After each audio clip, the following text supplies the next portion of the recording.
She walked out into the winter night to see Elvis one more time, and the world swallowed her whole. Two sisters, one frozen roadside, and a truth that Chicago has been searching for since 1956. This is a true story. Good evening.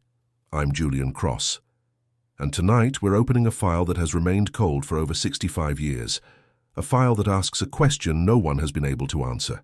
What happened to Barbara and Patricia Grimes? Before we descend into this darkness together, I need to ask something of you.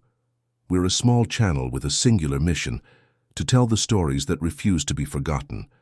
We're trying to reach 100 subscribers, and if you find value in what we do here, if these stories matter to you the way they matter to me, please consider subscribing. Your support means we can continue opening these files one case at a time. And I'm curious, where are you watching from right now? Are you in Chicago, where this tragedy unfolded? Somewhere across America? Perhaps halfway around the world? Leave a comment below. Tell me where you are. Because stories like this, they transcend geography.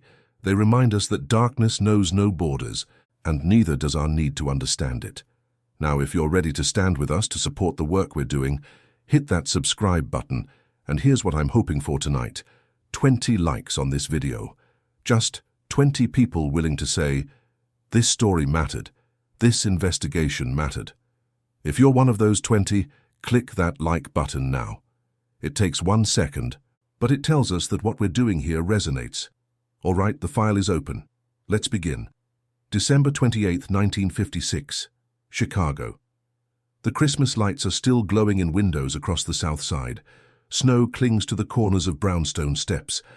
Families are gathered around radios and the relatively new luxury of television sets, celebrating the lingering warmth of the holiday season.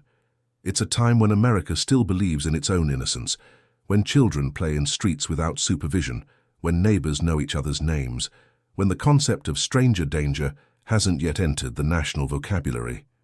In the McKinley Park neighborhood at 3634 South Darman Avenue, two sisters are begging their mother for permission to go to the movies. Again.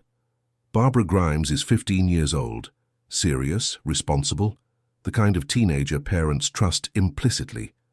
Her younger sister Patricia, just 12, nearly 13, is more spirited, more openly enthusiastic about life. Together, they're inseparable.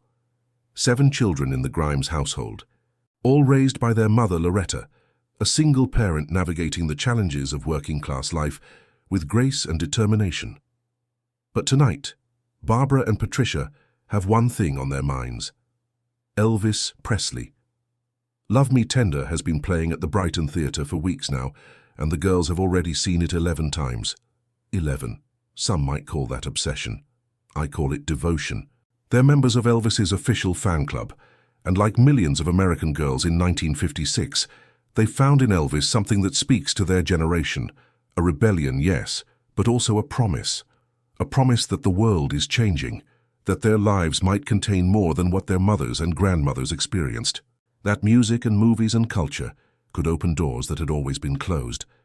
Loretta Grimes looks at her daughters that evening and sees what any mother would see: good girls.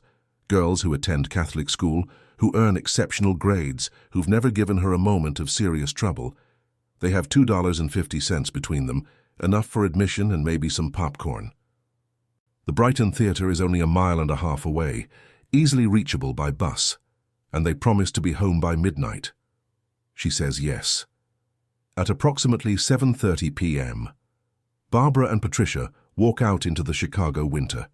Patricia is wearing a yellow sweater over blue jeans, a black jacket with white stripes on the sleeves, a white scarf, black shoes. Barbara wears a yellow blouse beneath a grey tweed skirt, a 3/4-length coat, a grey scarf. They're dressed for the cold, prepared for a few hours in a warm theatre, watching a movie they've practically memorized. They have no way of knowing they will never come home. The last confirmed sighting of the Grimes sisters alive occurs at 9:30 p.m. Patricia's classmate, Dorothy Weinert, sees them at the concession stand. She'll later tell investigators that both girls seemed happy, relaxed, showing no signs of distress. They watch the movie. Perhaps they watch it twice, back to back, the way devoted fans do. And then, around 11 p.m., They're observed boarding an eastbound bus on Archer Avenue heading toward home. That's where the confirmed timeline ends. Everything after that moment exists in the realm of speculation, contradiction, and tragedy. Midnight comes and goes. Loretta Grimes begins to worry. She sends her older children, Joey and Teresa, to the bus stop at 35th Street and Hoyne Avenue to wait. 3 buses arrive. The sisters aren't on any of them. By 2:15 in the morning on December 29th, Loretta can't wait any longer. She calls the Chicago Police Department and reports her daughters missing. The response she receives is unfortunately typical of the era. Officers dismiss her concerns as overwrought maternal anxiety. Teenage girls run away all the time, they tell her. Probably went to Memphis to chase Elvis. Probably trying to get his attention. They'll turn up in a few days. Embarrassed and apologetic. But Loretta knows her daughters, and she knows with the certainty that only a mother possesses that something is catastrophically wrong. As hours turn into days, the initial police skepticism begins to erode. Barbara and Patricia Grimes are not typical runaways. They took no extra clothing, no money beyond the $2.50 for the movies. They made no plans, confided in no friends about any intention to leave. Their school attendance had been perfect. Their behavior had been exemplary. The profile doesn't fit. The case begins to escalate. What starts as a missing persons report transforms into one of the largest investigations in Chicago history. 2,000 people, let me repeat that. 2,000 people will eventually be questioned by the Chicago Police Department. Officers conduct door-to-door canvassing throughout the South Side. Tips flood in by the hundreds. The story goes national. And then Elvis himself, upon learning that 2 of his fans vanished after watching his film, issues a public plea for their safe return. Suddenly, this isn't just a local tragedy.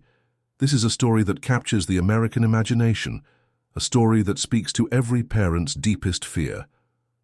If you're feeling what I'm feeling right now, that sick understanding that something terrible has happened and no one can stop it, then share this video with someone who appreciates true crime done right. Send it to a friend who understands that these aren't just stories. These are lives, these are families. These are questions that deserve answers.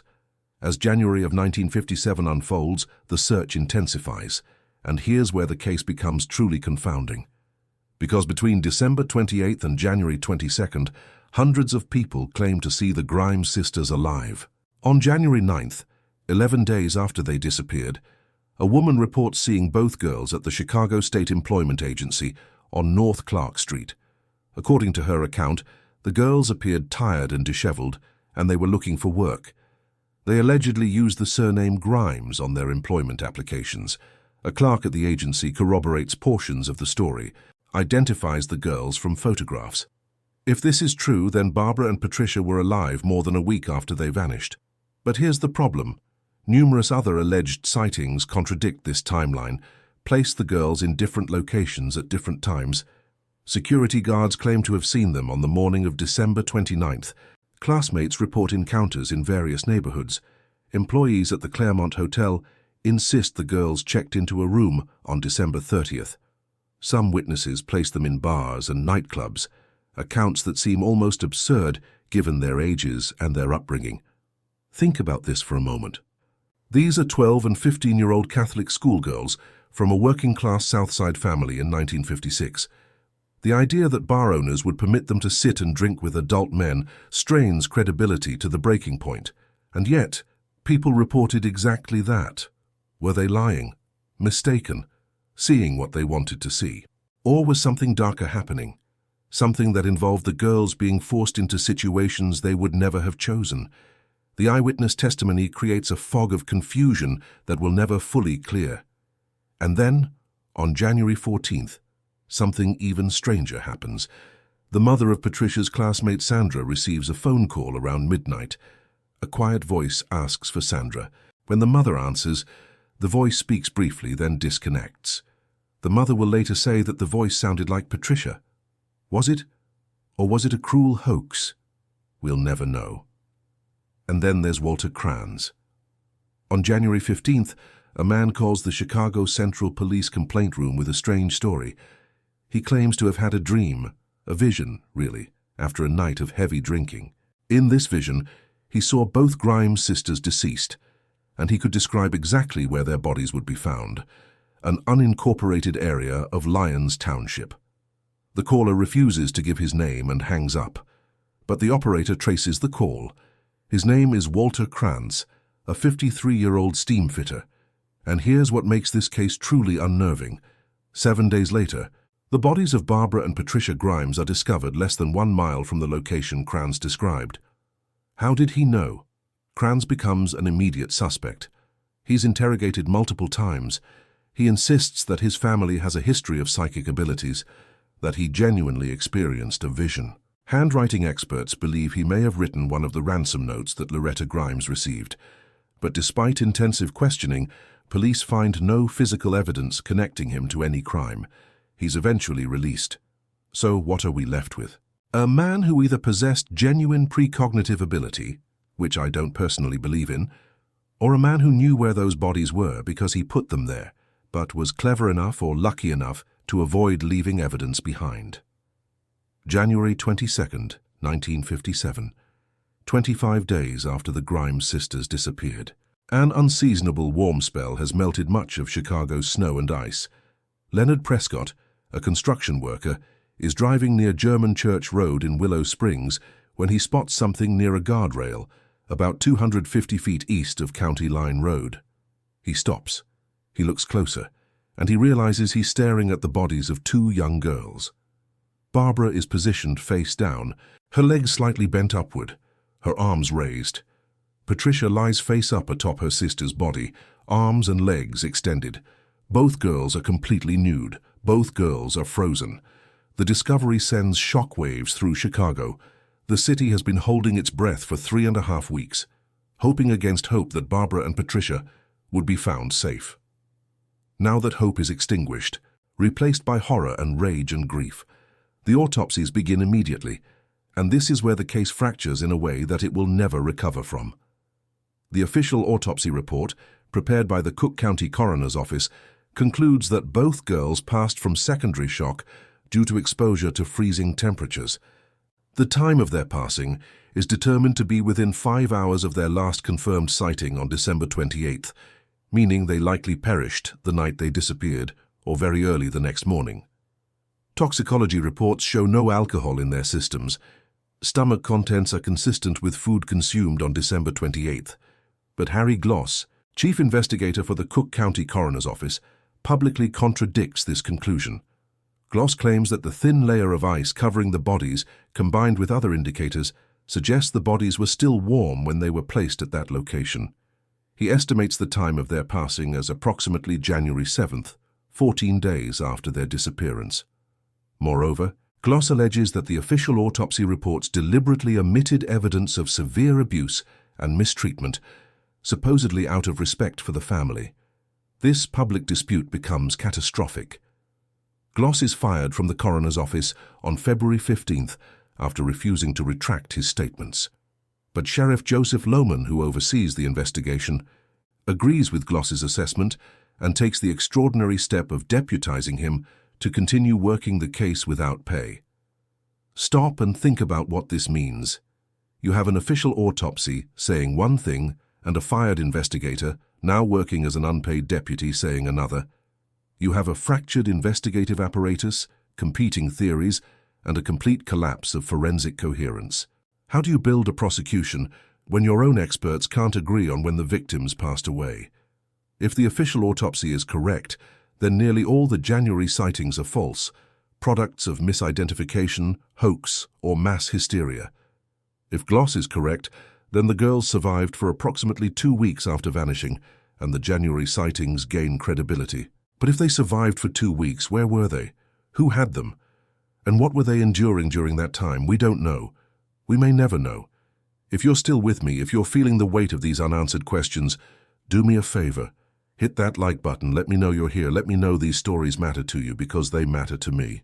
And they mattered to Barbara and Patricia, and they still matter to their family even now, over 6 decades later. The investigation now enters its most troubled phase, because in the absence of physical evidence, in the absence of forensic certainty, investigators fall back on the oldest, most unreliable method available, extracting confessions. Edward Lee Bedwell, known as Benny, is a 21-year-old drifter. He's semi-literate, marginally employed, and allegedly bears some resemblance to Elvis Presley, a detail that investigators find intriguing given the girl's fandom. On January 27th, after being held in custody and subjected to continuous questioning for 3 days, Bedwell confesses to ending the lives of the Grimes sisters in collaboration with an accomplice, 28-year-old William Cole Willingham. In his 14-page confession, Bedwell claims that he and Willingham encountered the girls and kept them alive for approximately 1 week, taking them to bars and entertaining them until January 7th, when they allegedly harmed the unconscious sisters and left their bodies along German Church Road. Bedwell even reenacts portions of the alleged events for Sheriff Lohman at Devil's Creek Bridge. It seems like a breakthrough. The case is solved. Except it isn't. Bedwell's confession contains no details that weren't already public knowledge. Everything he describes could have been constructed from newspaper accounts. Moreover, Bedwell subsequently confesses to multiple other offenses that law enforcement definitively proves he did not commit, destroying his credibility. Most damningly, his timeline contradicts the forensic evidence. If the girls passed on January 7th, as Bedwell claims, how do you explain stomach contents consistent with food consumed on December 28th? Food doesn't remain in a stomach for 10 days. At a 3-day habeas corpus hearing beginning January 31st, Bedwell recants his entire confession. He testifies that he fabricated the account because Sheriff Lohman's interrogators threatened him, struck him, and offered him inducements during his detention. His defense attorney insists the confession was coerced through psychological manipulation and physical mistreatment. Bedwell is released on bond on February 5th. All charges are dropped in March. The Grimes family is devastated, the Chicago community is outraged, and the investigation is back to square one. This is the problem with coerced confessions. They don't just waste time. They actively destroy investigative momentum, poison public trust, and allow real perpetrators to remain free. The Bedwell case becomes emblematic of everything wrong with 1950s police practices, holding suspects for days without legal representation, using psychological pressure and physical intimidation to extract statements, accepting confessions that contradict physical evidence simply because they provide closure. But Bedwell isn't the only person to confess. A 17-year-old named Max Flagg also admits to involvement, offering a story similar to Bedwell's. Like Bedwell's account, Flagg's narrative fails to align with forensic evidence, and he's released. Notably, Flagg is later convicted of other violent offenses against women, including ending the life of 14-year-old Mary Lou Wagner in 1957, for which he receives a life sentence at age 18. The fact that Flagg was willing to confess to something he didn't do, but later actually committed similar acts, raises disturbing questions. Was he testing the system, seeking attention, or was there some psychological need to insert himself into the investigation? We don't know. Years later, retired West Chicago police detective Ray Johnson, in his book Chicago's Haunt Detective, advances a theory that Charles Leroy Melquist was responsible for the Grimes sisters' fate. Melquist was a confessed individual who ended the life of a child, 14-year-old Bonnie Lee Scott, in 1958, and received a 99-year sentence, though he served only 11 years before release. Johnson's theory rests on circumstantial evidence. Most significantly, Loretta Grimes received suspicious phone calls in 1957 and 1959 from an unknown male caller who claimed he was the one that undressed the girls. On the same night that Bonnie Lee Scott's body was discovered in 1958, Loretta received another call from someone with a similar voice saying, "I got away with another one." The parallels are chilling. Both cases involved teenage girls. Both involved the removal of clothing. Both remained unsolved for years. But Melquist was never officially named a suspect in the Grimes case and was never charged. The telephone calls, while deeply disturbing, provide no definitive proof. No physical evidence has ever linked Melquist to Barbara and Patricia.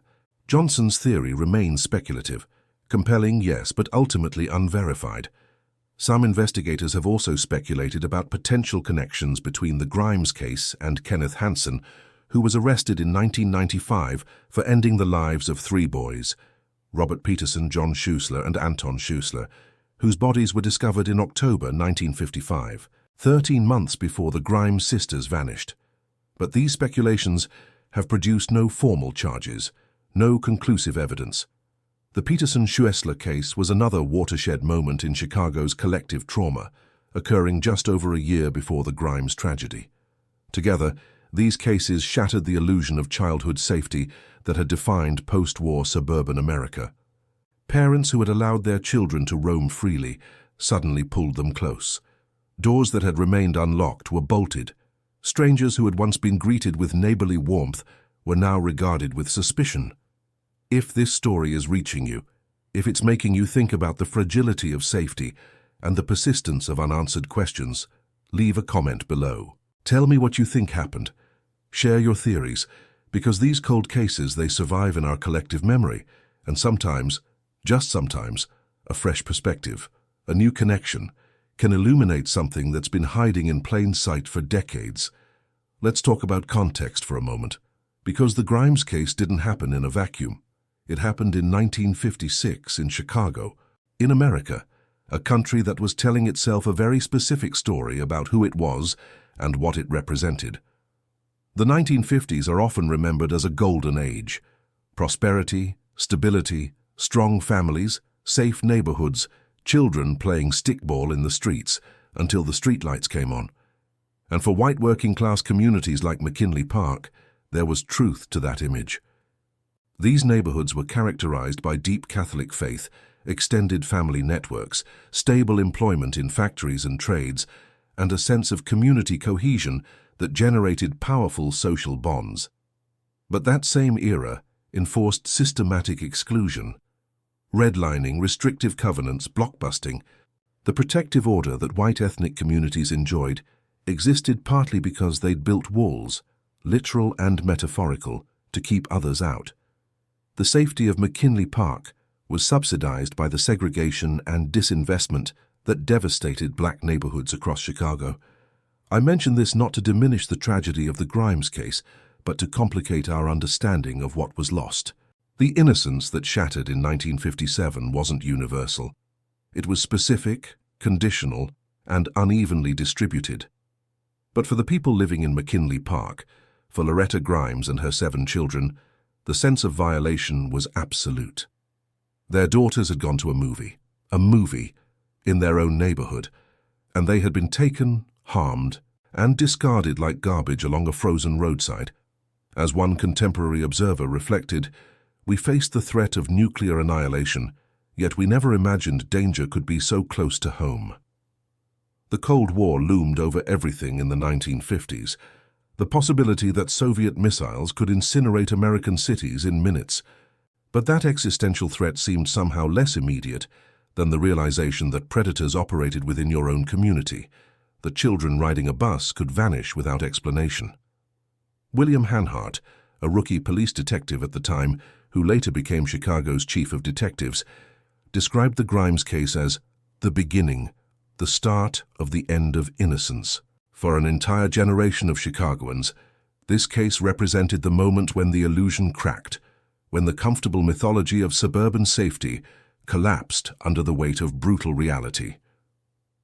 And there's another layer here. Elvis. The fact that the Grimes sisters disappeared while attending an Elvis Presley film wasn't incidental.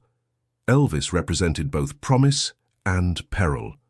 To teenagers, he was liberation, a challenge to parental authority, to traditional sexual norms, to the buttoned-up conformity of post-war America. To parents and religious leaders, he was dangerous, corrupting, a symbol of moral decay.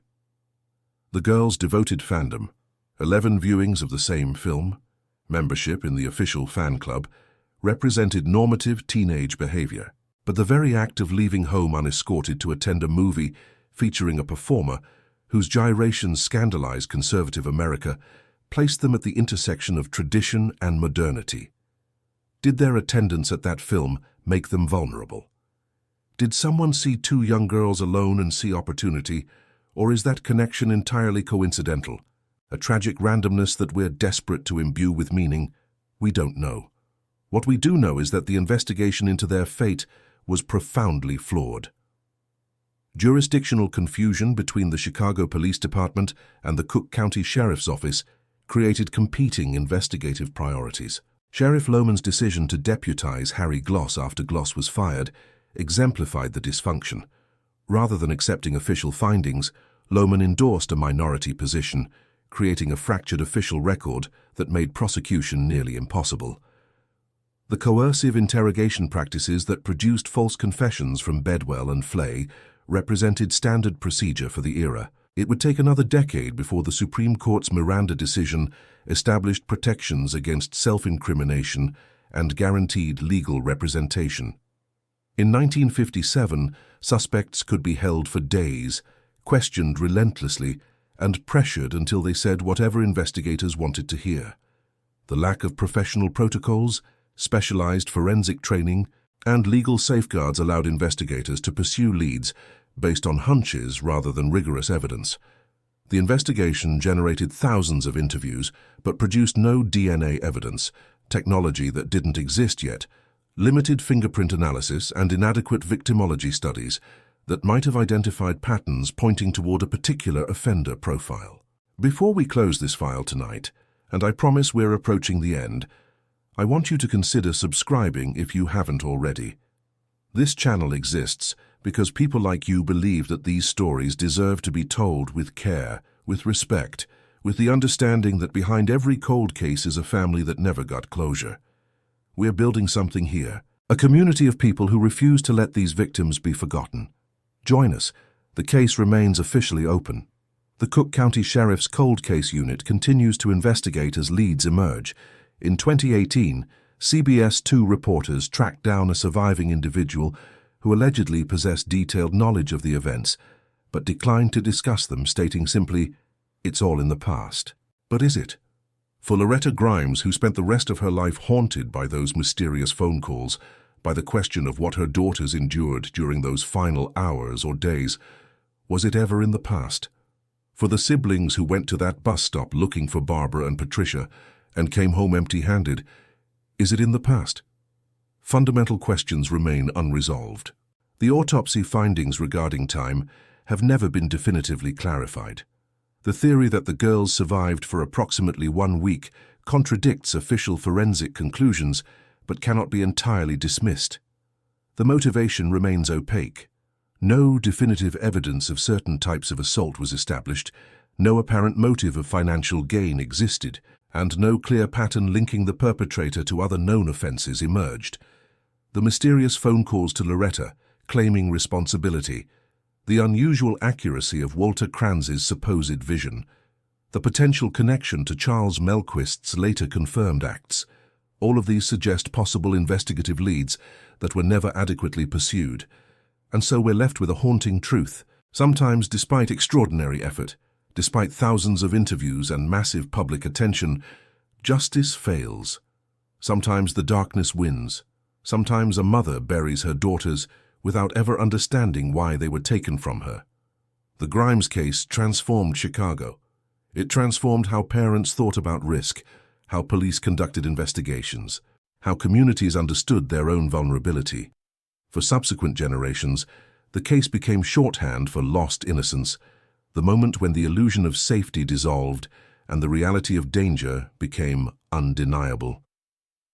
Barbara Jean Grimes was 15 years old. Patricia Kathleen Grimes was 12. They loved Elvis Presley. They were good students. They were beloved daughters and sisters. They went to see a movie on a December night in 1956, and they never came home. 65 years later, we still don't know who took them. We still don't know why. We still don't know if justice will ever reach across the decades and name the person responsible, but we remember them. We tell their story. We refuse to let their case close simply because time has passed. Because Barbara and Patricia deserve better. Their mother deserved better. Their family deserved better. And maybe, just maybe, someone watching this video knows something. Someone heard a story from a grandfather found a letter in an attic, remembers a suspicious neighbor who moved away suddenly in January 1957. If that's you, contact the Cook County Sheriff's Cold Case Unit. Don't assume it's too late. Don't assume it doesn't matter anymore. It matters. It will always matter. She walked out into the winter night to see Elvis one more time, and the world swallowed her whole. Two sisters, one frozen roadside, and a truth that Chicago has been searching for since 1956. The file remains open. The questions remain unanswered. And somewhere, in the darkness, someone knows what happened to Barbara and Patricia Grimes. Until next time, I'm Julian Cross, and this has been The Midnight File.